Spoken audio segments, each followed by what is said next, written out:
حلقة النهاردة مش عن كتاب، حلقة النهاردة عن فيلم اسمه 127 ساعة. الفيلم ده مبني على قصة حقيقية، قصة بطل اسمه آرون رالستون. آرون ده كان شاب صغير بيحب يعمل هايكنج، يتسلق الجبال. في يوم من الأيام قرر إنه يروح ويتسلق الجبال لوحده من غير ما يقول لحد. خد معاه شنطته واتجه. في وسط رحلته وهو عمال يتنطط بين جبل والتاني وقع واتزحلق، وهو بيتزحلق حاول يمسك في اي حاجه حواليه، لقى صخره، مسك الصخره بس للاسف الصخره وقعت بيه وقعت عليه، واللي حصل ان هو اتزنق بين الصخره وبين الجبل اللي على اليمين. ولمده 127 ساعه 127 ساعه اكتر من 5 ايام الراجل ده كان مزنوق في الوضع ده، ايده اليمين مزنوقه بين الجبل وبين الصخره. خلال ال5 ايام دول عدى على مراحل كتيرة قوي قوي قوي، من الهلوسة والفرحة والتعاسة والإحباط. وهو كان معاه الحمد لله كان معاه شوية مية وشوية أكل، صبروه شوية وعرفوا يخلوه يقضي الكام يوم دول.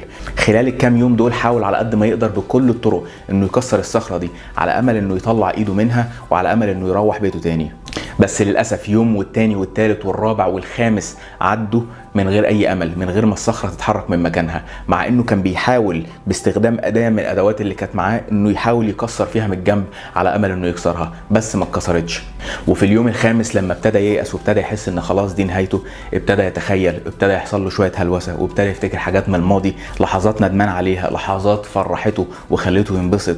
وفي وسط ما هو بيفتكر في اللحظات اللي فرحته دول، ابتدى يتخيل نفسه وهو شايل طفل صغير، والطفل بيضحك له وبيبص له، وحاجة جواه خلته يحس ان الطفل ده هو طفله اللي هيتولد في المستقبل. ابتدى ينبسط، ابتدى يضحك، ابتدى يطلع جواه طاقة ايجابية ما كانتش موجود في ال5 ايام اللي فاتوا دول، وابتدى يحس ان هو ليه مستقبل، وابتدى يحس ان في امل. وقال لنفسه طالما انا قادر اتخيل اللي هيحصل في المستقبل وقادر اشوف ابني اللي لسه ما خلفتوش، ده معناه ان انا هروح البيت. وعشان اروح البيت انا مفيش قدامي غير حل من الاتنين، يا اما اكسر الصخرة دي يا اما اقطع ايدي. من غير ما نخش في اي تفاصيل مؤلمه واحكي لكم ازاي هو قطع ايده، احب اقول لكم انه في النهايه فعلا قطع ايده وتخلص من الموقف اللي هو فيه، وطلع بره الجبل والحمد لله انقذوه، وهو لسه عايش لحد النهارده وخلف وعنده الطفل اللي كان بيحلم بيه.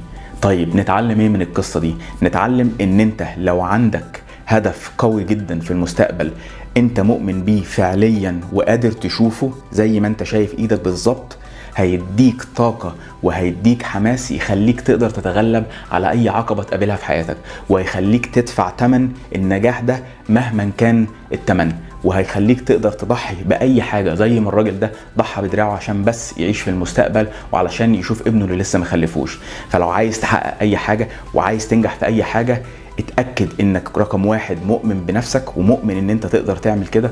رقم 2 اتأكد تماما ان انت فعلا قادر تتخيل نفسك وقادر تشوف نفسك في الموقف ده في المستقبل، قادر تتخيل لدرجة ان انت تقوم الصبح من على السرير تنط من على سريرك علشان عايز تشتغل على هدفك اللي انت قادر تشوفه زي ما انت شايف دراعك. شكرا ليكم واشوفكم الحلقة الجاية ان شاء الله.